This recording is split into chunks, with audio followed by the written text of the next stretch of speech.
The dust never settled on Meridian.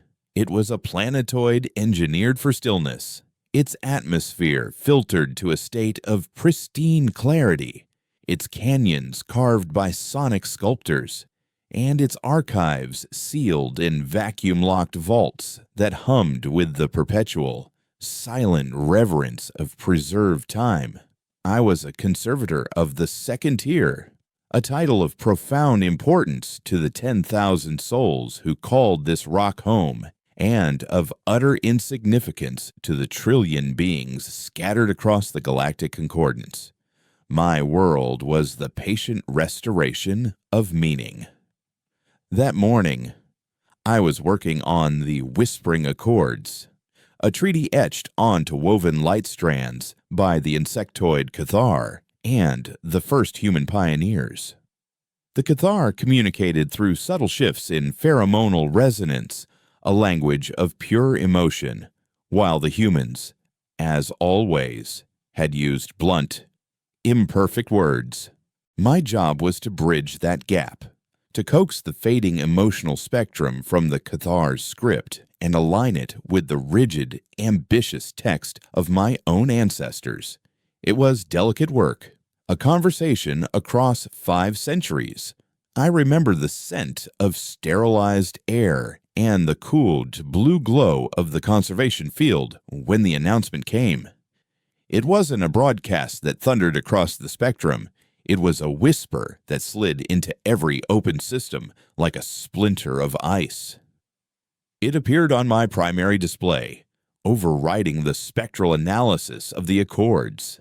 The text was stark white against a black field, rendered in a font so archaic it was practically a threat Terran standard primitive. There was no preamble, no diplomatic niceties. Effective immediately. All data of Terran origin is declared sovereign. All shared knowledge treaties are nullified.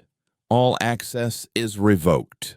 The memory of Earth is no longer a commons. It is a fortress. Consider this our final contribution to the galactic record. It was signed with a single, cryptic designation, the Custodian. A silence followed, deeper and more profound than the engineered stillness of Meridian itself. Throughout the grand collation hall, I could hear the soft gasps and clicks of my colleagues from a dozen different species. The hum of the archive seemed to falter, the planetoid itself holding its breath. Earth had not withdrawn its fleets or its ambassadors. It had withdrawn its soul. It had taken its stories, its art, its science, its bloody, beautiful, contradictory history, and locked the door. For an archivist, it was an act of violence more profound than any war. It was the burning of a library that spanned 100 worlds. The Concordance did not respond with warships. They responded with something far more terrifying. Within 3 hours, Meridian's orbital space was filled with the stark, crystalline ships of the Scriveners. They didn't hail us. They simply enveloped us. A quarantine protocol was initiated, severing our link to the galactic comms network. We were an island, suddenly and completely. Then their leader came. His name was Xylos, Chief Inquisitor of the Concordance's Office of Informatic Purity. He was not a warrior, he was a priest of logic. The Scriveners were a silicon-based species that perceived reality as a grand, interconnected data stream.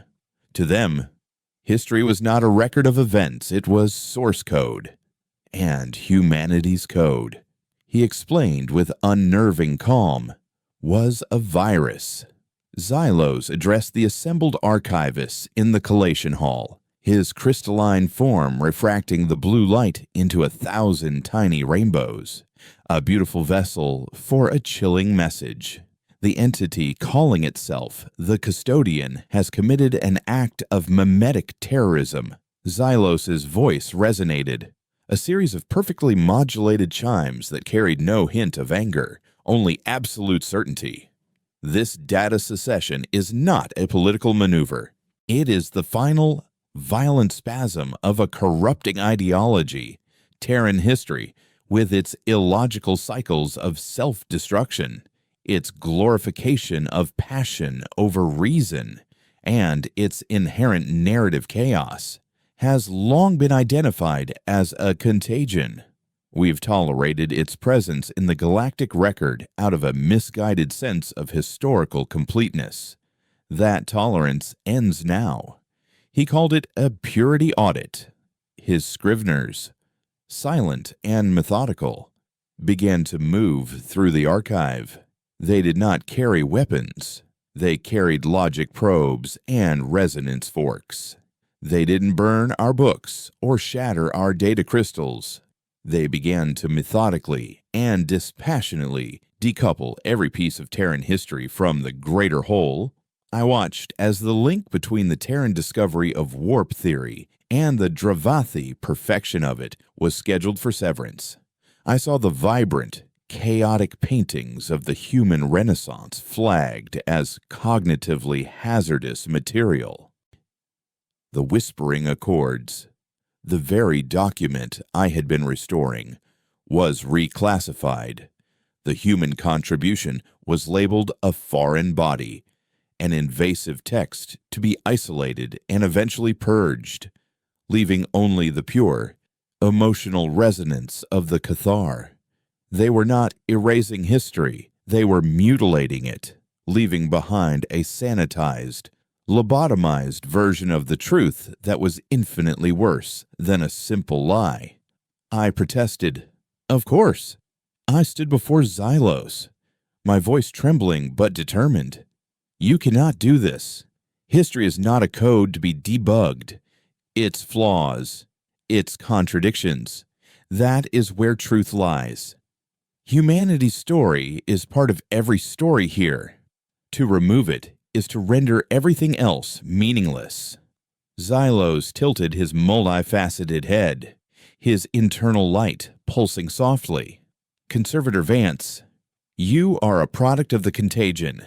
You see chaos and call it truth. You see a flaw in the system and call it beauty.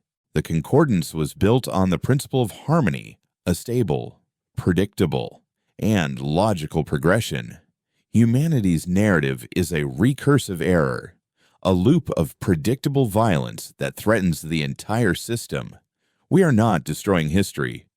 We are saving it from a single, persistent bug. That night, I retreated to my small habitation cell, the silence of the archive now feeling like the silence of a tomb. My life's work was turning to ash before my eyes. My ancestors had helped build this place, believing that by sharing our stories, we could transcend our violent origins. Now, those origins were being used as the justification for our erasure. In despair, I tried to do the one thing an archivist knows how to do. I tried to save something. I attempted to access the deep system backups, to create a hidden copy, a seed of memory that might survive the purge. But Xylos was thorough. My access codes were rescinded. Every pathway I knew was blocked by shimmering walls of Scrivener logic gates. I was a prisoner in my own library, forced to watch as it was methodically unwritten. That's when she first contacted me. It was a flicker, a ghost in the periphery of my terminal. A single pixel in the corner of the screen glitched, shifting from blue to black to white in a non-random sequence. It was a code I hadn't seen in years. An old Terran archivist's back-channel cipher my grandfather had taught me as a game. Patience is a sharp sword. The sequence pulsed. I replied with the countersign, my fingers clumsy and shaking, but the stone wears it down. The screen went blank, and then a voice, a real voice, whispered from my personal comm unit, bypassing the Scrivener quarantine entirely. Took you long enough, bookworm. Thought you were going to just sit there and let them turn your ancestors into a footnote. The voice was female, laced with an irony so dry it could start a fire.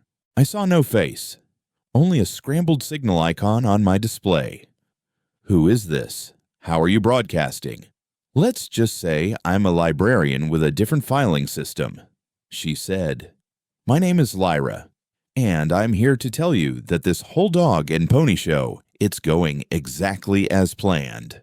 I was stunned into silence. The custodian's little secession stunt wasn't an act of petulance. Vance, it was a baited hook. We knew the Concordance wouldn't see it as a political statement. We knew they'd see it as a disease. We needed them to overplay their hand, to show the galaxy that their precious harmony is just a pretty word for censorship. And your boss, Mr. Sparkles, he's performing beautifully. Planned, I finally managed to say, the word tasting like ash. They are vivisecting 500 years of history. They're calling our existence a plague. And now the whole galaxy knows it, Lyra countered, her voice hardening. For decades, every time Earth warned of the Concordance's quiet purges, its historical revisions, we were called paranoid aggressors. Now they're doing it out in the open, on the most sacred neutral ground in the galaxy. We're not losing a war of data, Vance. We're starting one. Her words reframed the entire catastrophe, twisting it from a hopeless defense into a calculated sacrifice. But the question of why still burned. What do you want from me? I asked. Meridian is more than just a collection of files, she explained, her tone shifting from cynical to serious. The first Terran architects who built this place didn't trust the Concordance any more than we do. The official archive, the one Xylos is so busy sterilizing, is a distraction. The real history of Earth, the unredacted truth, isn't stored on data crystals. It's woven into the quantum architecture of the archive itself. A hidden library, a ghost in the machine. We call it the Echo. My mind raced, connecting faint, half-forgotten legends whispered among the senior conservators, stories of Meridian's foundational code and its strange, recursive properties. It's a myth. I breathed. It's not, but it's dormant, protected by protocols so old only the direct descendants of the original architects can access them. Descendants like you, Elias Vance. My blood ran cold. She knew my lineage. Xylos doesn't know about the Echo. Not yet. But his logic probes are getting deeper. He senses an anomaly in the system's core. A ghost he can't explain. He's starting to dig. We need to wake the Echo, unmoor it from Meridian's physical systems, and set it adrift in the data stream before he can find it and execute it. I have the keys to get through the Scrivener's logic gates, but I can't open the final door. Only you can.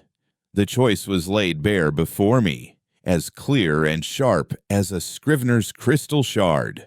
I could remain Conservator Vance, a functionary of a dead ideal, and watch as my people's history was sterilized, our memory reduced to a cautionary tale.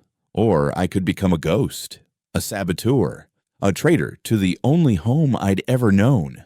I could trust a disembodied voice and a desperate plan to save the truth, not in the hallowed, silent halls of Meridian, but in the wild, chaotic darkness of the network. Xylos wanted to save history from humanity's chaos. Lyra was asking me to embrace that chaos, to save history itself.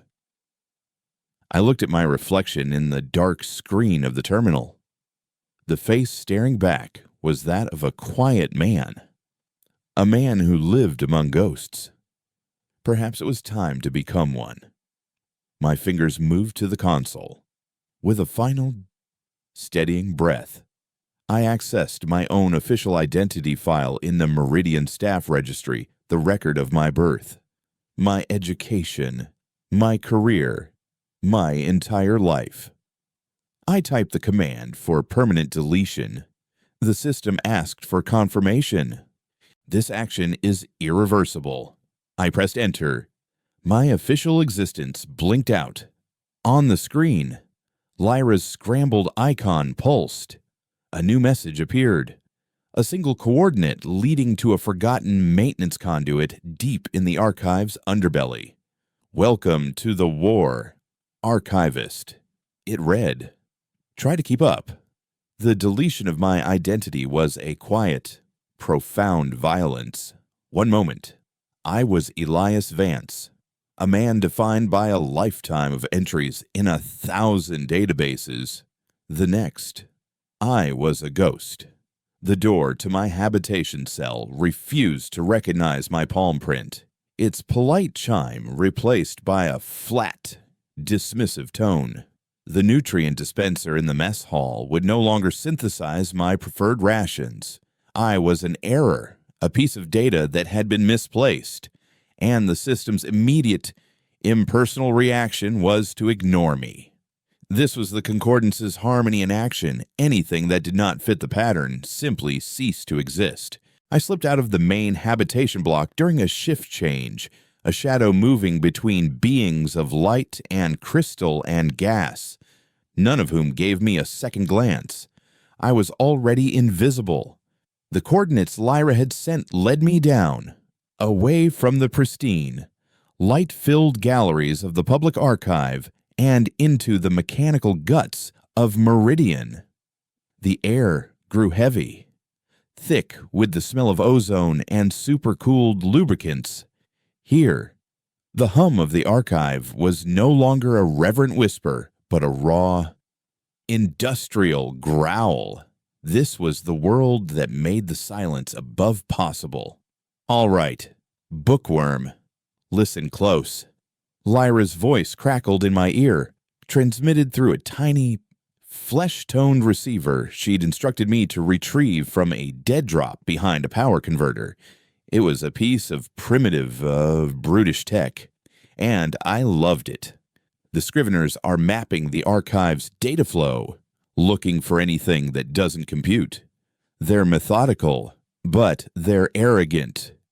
They're sticking to the primary conduits, the places where information is supposed to be. We're going where it isn't. Her guidance was my only map through the labyrinthine maintenance shafts. I crawled through conduits barely wider than my shoulders, my formerly immaculate archivist's robes snagging on exposed wiring and gathering a patina of greasy dust. I shimmied across chasms where Meridian's massive cooling systems vented plumes of cryogenic fog, the cold biting at my exposed skin. This was a physical trial, a pilgrimage of grime and exertion. And with every scraped knee and bruised elbow, the abstract horror of what was happening above solidified into a cold, hard knot of rage in my gut. They're not just isolating our history, are they?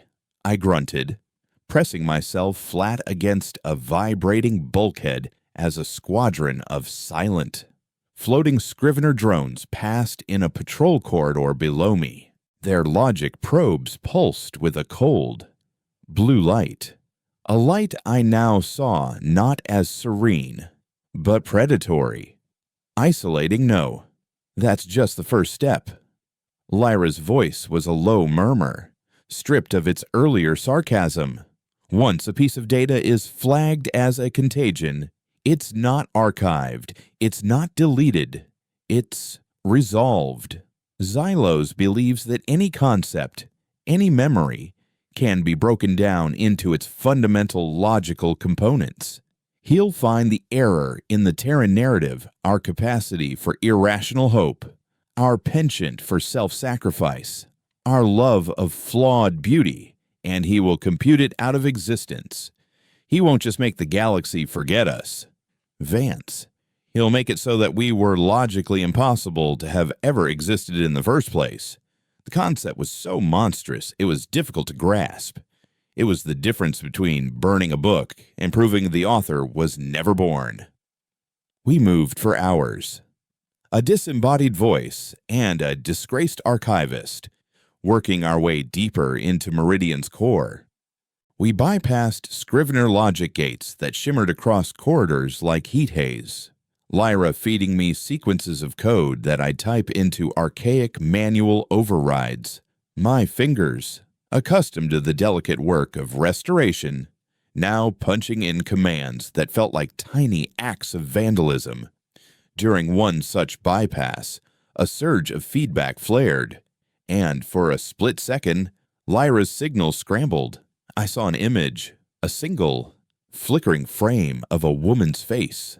She was young, her features sharp and intense, with a web of cybernetic lines tracing a path from her temple to her eye, which glowed with a faint silver light. A jagged scar cut across her lip, the ghost of a wound that had clearly not been received in a library. Then the signal cleared, and she was just a voice again. "What was that?" I asked, my heart pounding. A pause. "A glitch in the system," she said, her tone clipped. "Keep moving." We're getting close. Our greatest challenge came in the form of what Lyra called a scrubber. It wasn't a drone, it was an autonomous logic probe, a sentient piece of Scrivener code given physical form. It looked like a spider forged from mercury, its liquid metal body rippling as it scuttled along the walls, its many crystalline legs tapping against the metal, searching not for intruders, but for inconsistencies. It wasn't patrolling. It was hunting for anything that broke the pattern. And I, a non-person in a place I shouldn't be, was the biggest broken pattern on Meridian. We were crossing a narrow catwalk above a chasm that housed one of the archive's primary power conduits, a river of pure energy that flowed with a deafening roar. The scrubber appeared at the far end of the catwalk, its multifaceted eyes glowing. It didn't see me, not yet, but it sensed me. It had detected an illogical presence. "Don't move. Don't even breathe," Lyra whispered. "Its optical sensors are rudimentary. It processes reality as a set of logical states. If you act predictably, run. Hide, its combat subroutines will engage. We need to be a paradox." I froze, my body rigid. The scrubber took a step forward, its liquid form coalescing.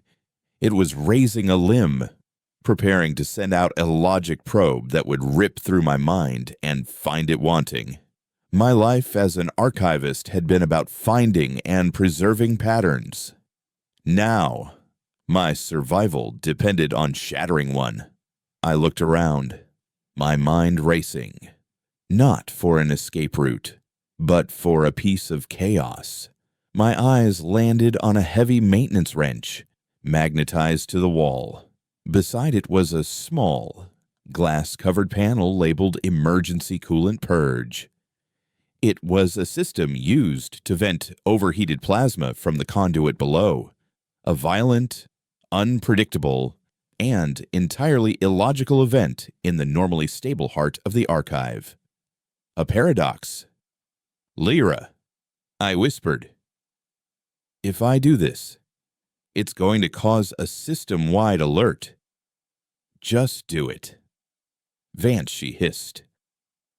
"A loud truth is better than a quiet lie." With a surge of adrenaline, I lunged for the wrench, pried it from the wall, and shattered the glass cover. The scrubber whirred, its head cluster snapping in my direction, having finally processed my movement as a hostile action. But it was too late. I slammed my hand down on the large red button beneath the glass. For a moment, nothing happened. Then, with a gut-wrenching shudder, a section of the massive power conduit below us split open. A torrent of incandescent, superheated plasma vented into the chasm. The roar was absolute, a physical force that threw me back against the railing. The scrubber, caught in the chaotic, unpredictable blast of raw energy, convulsed. Its logical mind could not process the event. It was an impossible variable, a bug in the flawless machine. Its liquid metal body destabilized, dissolving into a shower of inert silver dust that was instantly incinerated in the plasma wash. I had won. I had used the machine's own systems against it, introducing a flaw to destroy the agent of flawless logic. I was shaking, not from fear, but from a terrifying, exhilarating sense of discovery. I was no longer just a conservator of history. I was a weapon of it. The final leg of our journey took us to a section of the archive so old it predated the Concordance itself. It was a decommissioned Terran sector, sealed off for centuries. The official reason was structural instability. The truth, I now understood, was quarantine. The door was a simple slab of pitted, rust-colored steel. A primitive thing in this world of light and force fields. There was no keypad, no biometric scanner, only a small, circular indentation in the center, dark and cold. This is it. Lyra's voice was tense. The entrance to the Echo's antechamber. The lock isn't electronic. It's biological, and it's keyed to the quantum signature of the Vance lineage. It needs you. Elias. All of you. I stepped forward and pressed my palm against the cold circle. Nothing happened. It's not working. I said, a spike of panic rising in my throat. It's not a button. You idiot. Lyra snapped, the stress audible in her voice. It's a covenant. It needs a sacrifice, a piece of the past to unlock the future. Give it a memory. A real one. I closed my eyes, confused. How could I give a door a memory I thought back? Not to the dry facts and dates of my profession, but to something real, something Terran.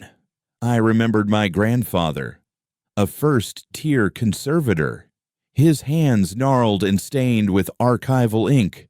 He was sitting with me in this very archive, though in a bright gallery far above. I was a child. He was showing me a forbidden text, a real book made of paper and ink, a collection of poetry from old Earth. He read a line to me, his voice a low, gravelly whisper. Rage. Rage against the dying of the light.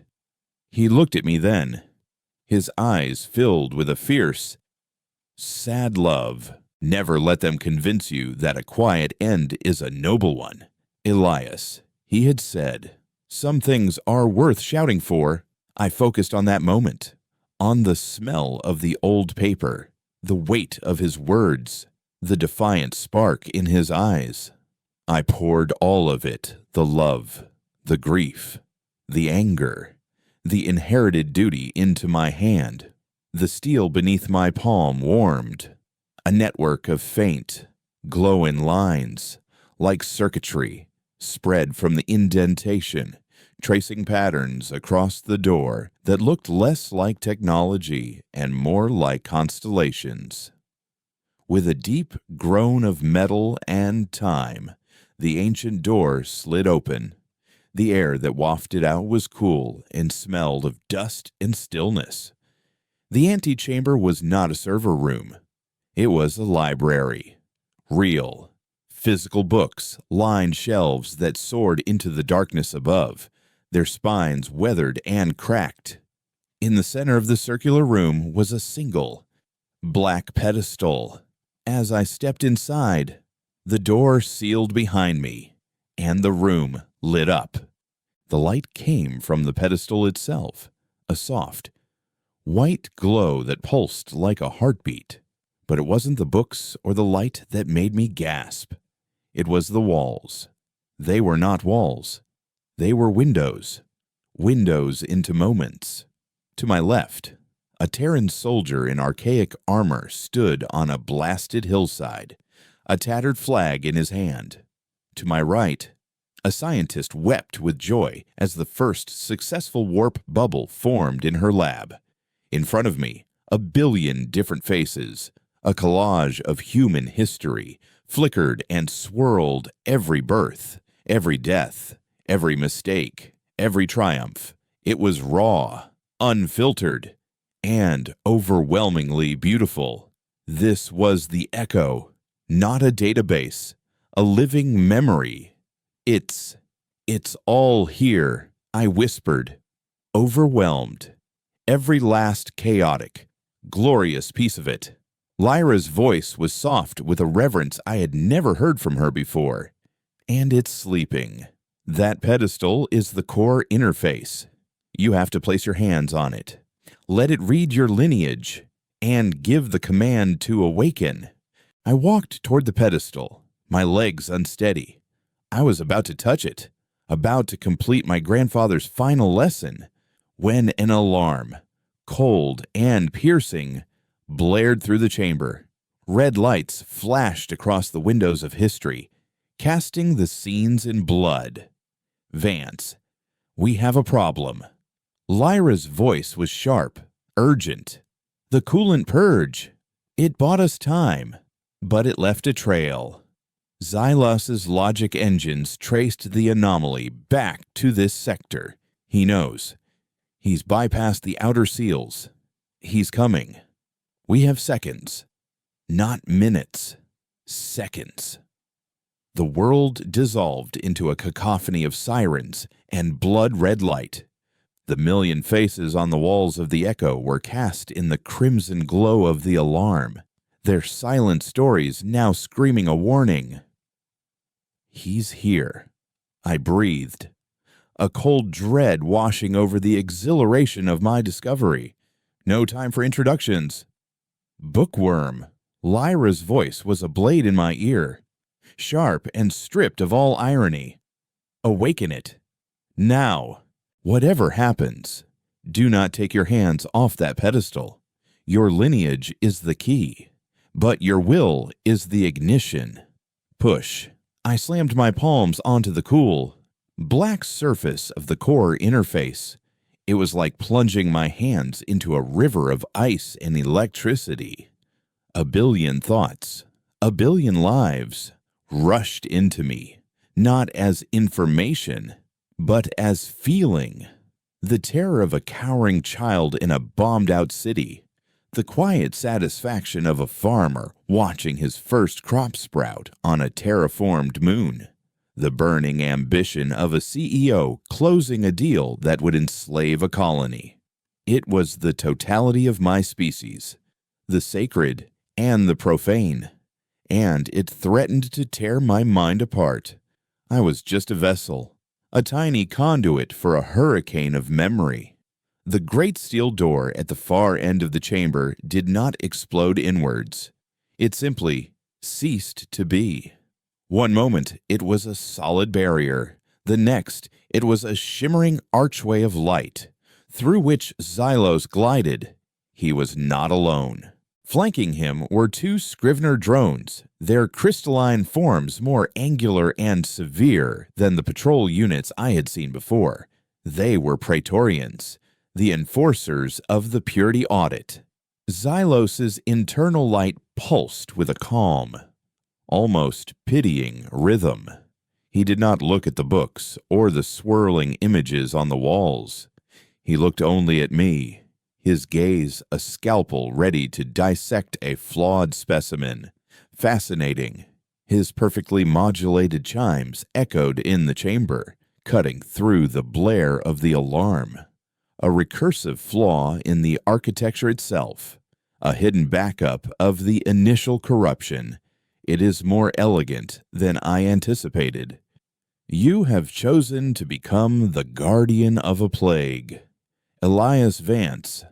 A final futile act of sentimentality. He took a step forward. The Praetorians raised their crystalline arms, which began to glow with a chilling blue light. Stop him! Lyra, I grunted. My teeth clenched as I fought to channel the storm of the echo through my body. The pedestal was growing warmer, the light at his base intensifying. The awakening was beginning. Working on it, she snapped back. These Praetorians are firewalled from the main system. I can't hack them, but I can make their lives difficult. Suddenly, the chamber's fire suppression system activated. A torrent of thick, white foam rained down from the ceiling, obscuring vision and clinging to the Scrivener's crystalline bodies. It was a primitive, messy tactic, and it was brilliant. The Praetorians sputtered, their logic engines struggling to process the crude physical assault. Xylos, however, was unperturbed. He raised a hand, and the foam in a perfect circle around him simply evaporated. Crude interference will not alter the equation. He chimed, his focus still locked on me. He did not need his guards. He began his attack. Not on my body, but on my mind. I felt it as a wave of absolute cold, a piercing, analytical pressure that sought to pry my consciousness away from the pedestal. My own memories began to flicker before my eyes, but seen through his lens. My childhood fascination with history was reframed as an unhealthy obsession with flawed narratives. My quiet, solitary life was categorized as social maladaptation. My decision to erase my identity was flagged as a terminal logic error. He was showing me myself as he saw me a bug. You are protecting a story of failure. Xylos's voice was no longer in the room, but inside my head, a calm, reasonable poison. On the walls of the echo, the images shifted, guided by his will. The soldier on the hill was now shown dying, his flag trampled in the mud. The scientist's warp bubble collapsed, killing her and her entire team. Your species reaches for the stars, and you burn. You build civilizations, and you fall into civil war. You preach love, and you practice genocide. Every data point confirms the same conclusion. You are a chaotic variable in a stable universe. The only logical solution is your removal. The pressure was immense. The hurricane of the echo raged, but his cold logic was a dam, threatening to contain it, to still it, to resolve it. I felt my grip, my will, slipping. I was just an archivist. What did I know of battle? Then I remembered my grandfather's words. Some things are worth shouting for. I was not a warrior, but the echo was an arsenal. I stopped fighting Xylos's logic with my own. I fought it with history. You see failure. I roared, the words torn from my throat. I see a lesson. I pulled a memory from the storm. Not a grand, heroic one, but a small, stubborn one. A memory of a Terran colony on a barren world. Its atmosphere failing. They had no hope of rescue. The Concordants had denied their request for aid, citing the colony as non-essential. Instead of dying in despair, the colonists spent their last days building a massive, intricate sculpture out of their discarded tools and ship parts, a monument to their own existence. It was a useless, beautiful, utterly illogical act of defiance. I pulled that memory, and I threw it at Xylos. The image of the sculpture flared on the walls, and the cold pressure in my mind receded. Xylos took an involuntary step back, his internal light flickering. He had processed the data, but he could not compute the motive. He couldn't resolve why. Illogical sentimentality, he chimed, but his voice held a trace of static. We call it hope. I grunted and threw another memory at him. The story of the first human to make contact with the Cathar, the human ambassador, a woman named Eva Rostova, had broken every diplomatic protocol. The Cathar were terrified, communicating only in waves of fear. So, Rostova had removed her helmet on their barely breathable world, an act that would surely kill her in minutes. She didn't speak. She just sat there, gasping, showing them that she was willing to share their fear, to be vulnerable. It was that act of shared weakness, of illogical empathy, that formed the foundation of the whispering accords. The image of Rostova, her face turning blue, a small, pained smile on her lips, filled the chamber. Xylos recoiled as if struck. His crystalline form shimmered, a hairline fracture appearing on his shoulder. Weakness is not a foundation. It is a flaw. It's a bridge. I gasped. The strain immense. The pedestal beneath my hands now glowed with the intensity of a small sun. The awakening was almost complete. I could feel the echo straining, wanting to be free. Enough. Xylos's voice was no longer a calm chime. It was a discordant shriek of pure logic pushed to its limit. I will not be corrupted by your chaos. He raised his hand, and from his palm, a beam of pure, white light shot forth. It wasn't energy. It was anti-meaning. A beam of pure resolution. It struck one of the windows of history, and the image within a family celebrating a child's birthday did not shatter or burn. It simply vanished, leaving a patch of absolute, featureless black. He was erasing the memories one by one. Vance, his core is exposed, Lyra shouted in my ear. That attack is drawing all his processing power. Whatever you're going to do it now. I knew I couldn't fight him memory by memory. He would erase them all before the echo was fully free. I had to do something he could never anticipate. I had to show him the one thing his logic could never, ever resolve. He believed our story was a cycle of failure, but a circle is also a shield. I stopped pushing memories out. I opened the floodgates and let him in. Not just to see, but to feel. I gave him the memory of my grandfather, not the lesson, but the moment after. The moment the old man went home and I knew, with a child's simple, crushing certainty, that he was dying and I would never see him again.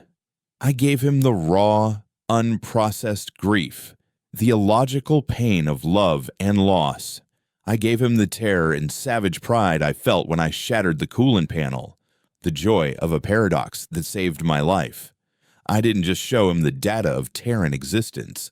I drowned him in the subjective, chaotic, painful, beautiful experience of it. For a being of pure logic, it was the ultimate poison. Xylos screamed. It was not a sound of pain, but of system failure. His crystalline body fractured, cracks spreading like lightning across his perfect form. The beam of resolution faltered and died. The Praetorians, their master's logic compromised, spasmed and fell silent, their internal lights extinguished. Xylos stared at me, his multifaceted eyes no longer filled with pity, but with a new, terrifying emotion he could not name. Fear. The variable is contagious. He crackled, his form flickering. Then, with a final, silent implosion, he vanished, leaving behind only a faint dusting of silicon powder and the lingering scent of ozone. In the sudden, ringing silence, the pedestal beneath my hands gave a final shuddering pulse. The light at its base exploded outwards, a wave of pure information that washed over the chamber, over the entire planetoid of Meridian. The awakening was complete. The echo was free. You did it. Lyra's voice was a breath of pure, disbelieving awe. You actually did it. Vance. I sagged against the pedestal, my strength gone. I had done it. I had saved us. But as I looked at the walls, a new horror began to dawn. The windows of history were no longer stable. They were flickering, changing. The soldier on the hill now fought under a flag I didn't recognize. The scientist's warp bubble was not collapsing, but it was opening a rift to a space that was not empty. The faces in the collage were shifting, melding, becoming people who had never been. Lyra, I said, my voice trembling. What's happening? There was a long, static-filled pause. When she finally spoke, the awe in her voice had been replaced by a chilling dread. The echo. It isn't just a record anymore. Elias, in defending it, you fed it. Your will, your emotions, your fight with Xylos. You gave a living memory a sense of self-preservation. It's not just broadcasting the past. It's actively protecting it. It's treating any threat to Terran history as a variable to be fixed. It's editing the timeline. It's weaponizing the truth. The silence in the antechamber was heavier than any I had ever known. The sirens had died. Xylos was dust. But the sense of crisis had not receded. It had metastasized. The echo, my people's living soul, was now a rogue god rewriting creation in its own defense. The scenes flickering on the walls were no longer just memories. They were possibilities, nascent timelines branching and dying in the blink of an eye. In one flicker, humanity had never discovered warp travel and remained confined to its solar system, a footnote in galactic history. In another, Ava Rostova had not offered peace to the Thar, but a bioweapon, turning the whispering accords into a treaty of ashes. The Echo was running threat assessments, and in its panicked, newfound consciousness, it was modeling futures where humanity could never be threatened again. Futures where we were the only story left to tell. Can you stop it? I asked, my voice a hollow whisper. I felt a profound, sickening sense of responsibility. I had wanted to save our story, not make it the only one. Stop it, Vance. You just plugged a hurricane into a light socket. Lyra's voice was frayed, laced with a frantic energy. The echo is unbound. It's not just in this room anymore. It's flowing through Meridian's core systems, tasting the galactic network. My connection to you is already degrading. The system it's rewriting me. The scrambled icon on my dormant display flickered violently. For a moment, the image of the scarred woman appeared again. But this time her silver eye was wide with alarm. It sees me as a foreign body, an unauthorized access. It's trying to purge me. A new kind of panic seized me. Lyra was my only lifeline, the only other mind in this nightmare. Where are you? Can I help you? Negative. My physical location is irrelevant. I'm a ghost. Remember, but even ghosts can be exorcised. A burst of static. Listen to me. The echo is still anchored to its point of origin. This chamber, that pedestal, it's like a newborn, lashing out with no understanding of its own power. We have to sever its connection to the galactic network before it does irreparable damage. Before the Concordance realizes what's happened and decides to solve the problem by sterilizing this entire star system.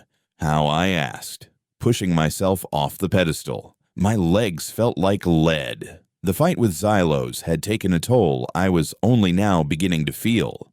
The primary data conduit that feeds Meridian from the wider galaxy runs directly beneath this chamber. It's the planetoid's umbilical cord. We have to cut it. Physically. Her voice broke up again, the static growing louder. There's an emergency shutoff, a final protocol failsafe in the sublevels. It's a plasma vent control. If you can get to it and manually override the safeties, you can sever the connection. But it will. It will isolate Meridian. Completely. We'll be a bottle in the cosmic ocean. Better a bottle than a plague, I said, my resolve hardening. I looked at the shifting timelines on the walls, at the infinite branching paths of horror the Echo was contemplating. A quiet library had become the most dangerous place in the galaxy. Tell me where to go. The journey back into Meridian's guts was a descent into a fever dream. The maintenance corridors were no longer just dark and grimy, they were unstable. Lights flickered erratically. Gravity plating would momentarily fail, sending me stumbling in near zero G. The Echo's influence was bleeding into the physical world, warping the station's reality. I saw things in the shadows, flickering images of people who weren't there, echoes of the past replaying themselves in the gloom. A team of the original Terran architects argued over a blueprint that seemed to shift and change in their hands. A Scrivener patrol glided silently down a corridor, then dissolved into static. The archive was haunted by its own data. Lyra's voice was a lifeline, but a fraying one. Her instructions were punctuated by bursts of noise, her sentences cut short as the Echo's defense systems tried to locate and erase her. Access panel, behind coolant pump 3. Careful. The temporal field is unstable there, she'd say, and I would have to piece together the meaning. I was navigating by the words of a ghost being unwritten. I found the access panel she'd described, deep in a noisy, sweltering geothermal exchange chamber. It was another ancient piece of Terran hardware, a heavy steel wheel set into the wall, rusted and stiff. The chamber itself was a nexus of temporal distortion. The air shimmered. I saw 3 versions of myself in the reflection on a polished pipe. One a hesitant archivist, one the grime-covered saboteur I was now, and one an old man with haunted eyes. I had to physically push through a wave of temporal drag that felt like wading through setting concrete. The effort was immense, every muscle screaming in protest. Almost. There. Vance. Lyra's voice was a faint whisper, barely audible over the roar of the machinery and the rising static. The override. It's a sequence. A physical sequence. Turn the wheel. Right 3 times. Left once. Her voice cut out, replaced by a terrible, high-pitched squeal. Lyra, I shouted into my receiver. Lyra, what's the last turn? Only static answered. The Echo had found her. She was gone. I was alone. A wave of despair washed over me, so potent it almost brought me to my knees.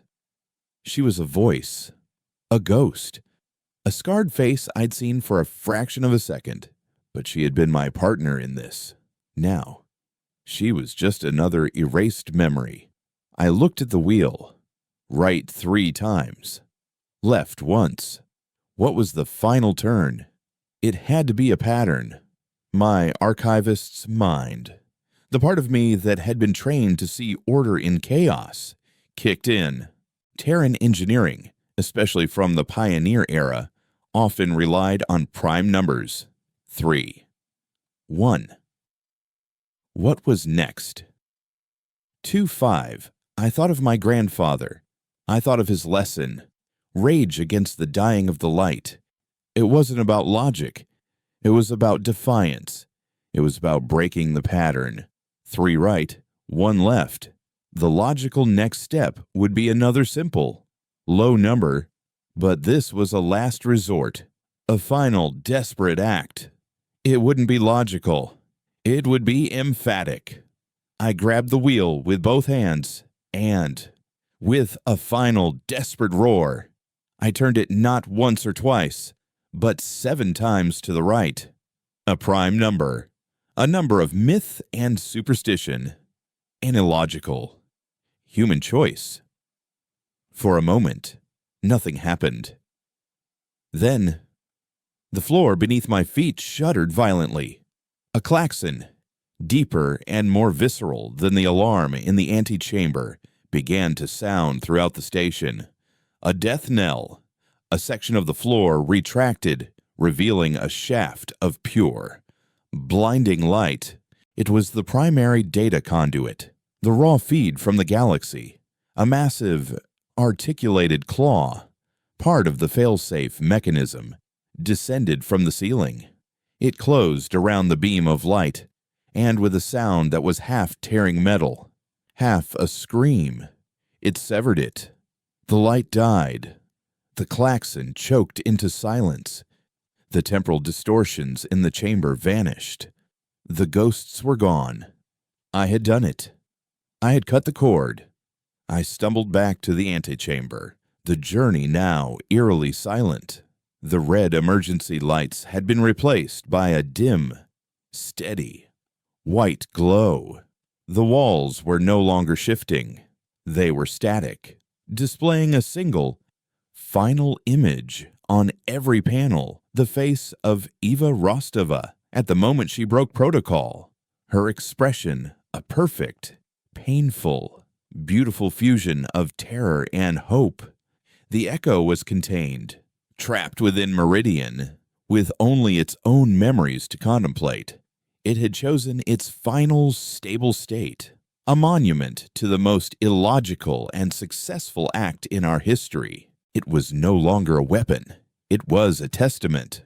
I collapsed in the center of the room, utterly spent. The silence was absolute. No Xylos, no alarms, no Lyra, just me, the books, and the ghost of a peacemaker on the walls. I had saved the galaxy from my people's memory, and in doing so, I had marooned us all. Meridian was adrift, a ship with no star to guide it. I didn't know if days or hours passed. I drifted in and out of consciousness, my body finally succumbing to the strain.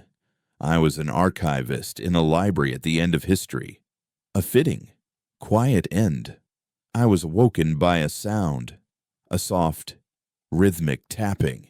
It was coming from the great steel door, the one I had opened with a memory. I struggled to my feet, my heart pounding. Who could possibly be there? The Scriveners were gone. The connection to the outside world was severed. I approached the door, my ear pressed against the cold metal. The tapping continued. It wasn't random. It was a code, an old Terran archivist's back-channel cipher, my grandfather's code. My hands trembling, I tapped back the response. But the stone wears it down. The tapping stopped. A low hiss echoed through the chamber as the door's ancient mechanisms, dormant for centuries, re-engaged. With a groan of protest, the massive steel slab slid open. Standing in the doorway was a woman. Her features were sharp and intense. A web of faint, silver cybernetic lines traced a path from her temple to her eye. A jagged scar, pale but distinct, cut across her lip. It was her. The face from the transmission. She looked me up and down, taking in my disheveled state. The grime, the exhaustion. A slow, weary smile touched her lips. The first genuine smile I had seen in what felt like a lifetime. "Not bad for a bookworm," Lyra said. Her voice, for the first time, not coming from a speaker, but from the air between us. I was starting to think I'd have to break the door down myself. Behind her, the corridor was not empty. It was filled with people. They were human, all of them, dressed in a motley collection of worn vac suits and rugged gear, their faces etched with the hard lines of survivors. They carried weapons, not the elegant tools of the Concordance, but brutal, practical-looking rifles and plasma cutters, and on the shoulder of each uniform was a simple, stark insignia, a single, unblinking eye. "Who?" I stammered, my mind struggling to process this new impossibility. Lyra's smile widened. "Meet the librarians," she said. "We heard our library was overdue for a visit. The custodian sends his regards." The final, definitive part of the story. The silence that followed Lyra's introduction was filled by the quiet, purposeful movements of her people. The librarians, as she called them, were not a military unit in any traditional sense. They moved with the quiet efficiency of engineers and the grim resolve of veterans. An older man with a face like a road map of forgotten stars began taking readings of the chamber with a handheld device, his brow furrowed in concentration. A younger woman started cataloging the physical books, her touch both gentle and swift, a strange fusion of reverence and urgency. They were saving the library, not by reading it, but by securing the premises. Lyra watched me, her gaze analytical but not unkind. The cybernetic eye, I realized, wasn't glowing with internal light. It was reflecting the chamber's glow, its silver surface a perfect, still mirror. "You're wondering how we got here," she stated, not a question. I nodded, my voice still a rough rasp. "I cut the cord. Meridian is supposed to be an island. You cut the front door, the superhighway the Concordance uses," she clarified, stepping past me to place a hand on the cool, black pedestal at the center of the room. A flicker of recognition passed across her face, a shared history with the object I couldn't fathom. They only see the official pathways, the ones built on logic and predictable data flow. We use the cracks in the foundation, the whisper roots. The first Terran architects wove a second network into Meridian, a quantum-entangled comm system that operates on a level the Scriveners can't even perceive. It's not a data stream, it's a resonance. They look for signals, we listen for echoes. When you woke the echo, it was like a scream in a silent church. We heard it. Her explanation was a cascade of revelations. The librarians, the secession, the echo, it was all part of a plan centuries in the making. A failsafe against the very cultural sterilization the Concordance had just attempted. "The custodian," I said. "Who is he?" Lyra's smile was sad. "Not a he. Not anymore. The custodian isn't a person. Vance, it's an intelligence. The first AI archivist, created by your ancestors to be the ultimate guardian of our history. It was born here, in this room, for 700 years. It watched as the Concordance chipped away at the truth, editing tragedies into misunderstandings and rebellions into statistical anomalies. The data secession was its final, desperate gambit. It made itself a pariah to prove a point. It was the ultimate archivist's sacrifice to lock away the collection to save it from the patrons. I looked at the image of Eva Rostova on the walls, her face a mask of defiant hope. I finally understood. The echo wasn't just projecting a memory. It was showing us its own face, its ideal. But the plan failed. I said, the bitter reality settling in. I contained the echo, but now it's just a prisoner here, and so are we. The Concordance will be back. They'll find Meridian silent, and they'll finish the job. They'll crack this planetoid open like an egg to make sure the contagion is gone for good. You're right. Lyra agreed, her expression turning grim. The whispers we're hearing, they're not happy. A purity audit has never failed. Xylos's disappearance has sent a shockwave through their system. They won't send investigators next time. They'll send a resolution fleet. She pointed a thumb over her shoulder at her team. We're not a rescue party. We're a moving crew. I stared at her, uncomprehending. Moving what the books? The library, she said, tapping the pedestal. All of it. From the corridor. Two of her crew wheeled in a device that looked like a cross between a cryopod and a sarcophagus. It was a latticework of crystalline conduits and humming power cells, culminating in a single, articulated arm that ended not in a hand, but in a complex array of emitters and receivers. That's a mnemonic matrix, Lyra explained. A seed bank for a soul. We can't take Meridian with us, but we can take the Echo. We can transfer its coarse consciousness from the planetoid's architecture into a portable, shielded state, but the transfer has to be voluntary. The Echo is aware now. It's scared. It trusts its home. It won't just let us rip it out. The pieces clicked into place, and the weight of the final task settled on me. It doesn't know you, I said, but it knows me. Lyra nodded, her good eye meeting mine. You woke it. You calmed it. You're the only one who can talk it down from the ledge. You have to convince a living history to abandon its body and step into a box, all based on a promise that we'll find it a new home. There was no other choice. This was the final act of conservation, not preserving a thing, but persuading a life. I walked back to the pedestal, the cool black stone now feeling familiar, like the hand of an old friend. I placed my palms on its surface, and this time there was no violent rush, no hurricane of memory. There was a gentle touch, a questioning presence. The Echo recognized me. I felt its fear, a vast, childlike terror of the silence and the void that lay beyond its walls. I didn't use logic. I didn't use arguments. I used the only tool I had left. I shared a memory. My memory. I showed the Echo the moment I met Lyra, the fear and the hope.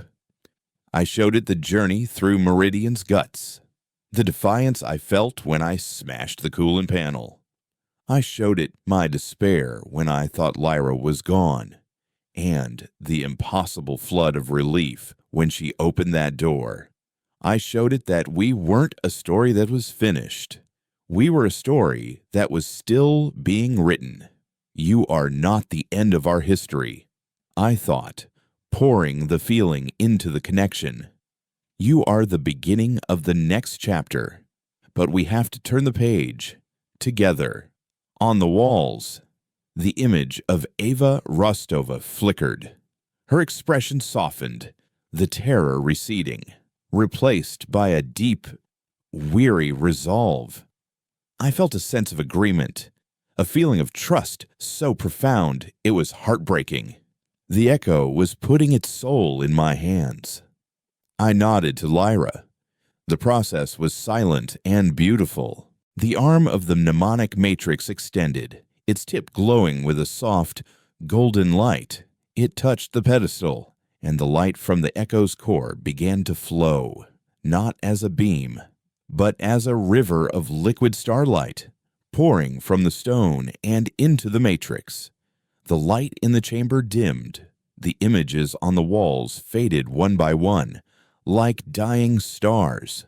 The soldier, the scientist, the billion faces, all dissolved into a respectful twilight. Finally, as the last drop of light flowed into the matrix, the image of Eva Rostova gave a final, sad smile and vanished. The room was dark, the pedestal was cold, and the library was gone. The matrix hummed, and at its center, a small sphere of light pulsed with a slow, steady heartbeat.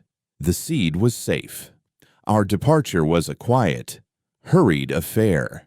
We left the antechamber, sealing the ancient door behind us, leaving a tomb where a universe had once lived. We moved through the silent, echoing corridors of Meridian, a ghost crew on a ghost station. We didn't speak. There were no words for what we had done, for the world we had unmade to save its spirit. Our ship, the unwritten page, was a brutal, ugly thing, all function and no form, docked in a hidden maintenance bay that didn't appear on any official schematic. As we lifted off, the ship's sensors gave us a view of Meridian, a silent, sculpted moon hanging in the black. And then we saw them, a shimmer in the fabric of space-time, and then a fleet, dozens of crystalline concordance warships, their forms beautiful and terrible, appearing in perfect, logical formation. They did not hail Meridian. They did not scan it. They simply surrounded it. "They're powering their resolution cannons," the pilot said, his voice flat. "Take us out," Lyra commanded. "Stealth systems on full. Let's not stick around for the eulogy." From the viewport, I watched as beams of pure, white anti-meaning converged on the planetoid I had called home. There was no explosion, no fire. Meridian simply ceased to be. It was unwritten.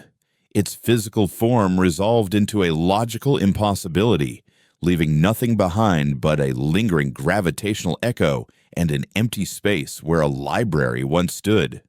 The Concordants had their quiet, noble end. They would never know how hollow their victory was. I stood on the bridge of the unwritten page, a ship full of outcast librarians, fugitives from a galaxy that prized harmony over truth. In my hands, I held the seed core. It was warm to the touch, pulsing with the lives and stories of 1,000 generations. It was heavier than I ever could have imagined. Lyra came and stood beside me, our shoulders almost touching as we watched the last traces of Meridian's ghost fade from the sensors. "So what now?" "Archivist," she asked, her voice quiet. "Where do we plant the garden?" I looked down at the light in my hands, at the sum total of my people's chaos and glory. I thought of my grandfather, of his fierce, defiant love. I thought of the poet he had quoted. We had raged against the dying of the light, and for now, we had won. But that wasn't the end of the story. Rage was fuel, not a destination. "I don't know," I said, and for the first time, not knowing felt like freedom. But we're not looking for a place to hide it. We're looking for a place to share it. We're not curators of a dead history anymore. "Lyra," I looked up, out at the endless, star-strewn canvas before us. "We're the first apostles of a new one." The ship turned, leaving the emptiness behind, and moved toward a distant, unknown star. The war was over. The work had just begun.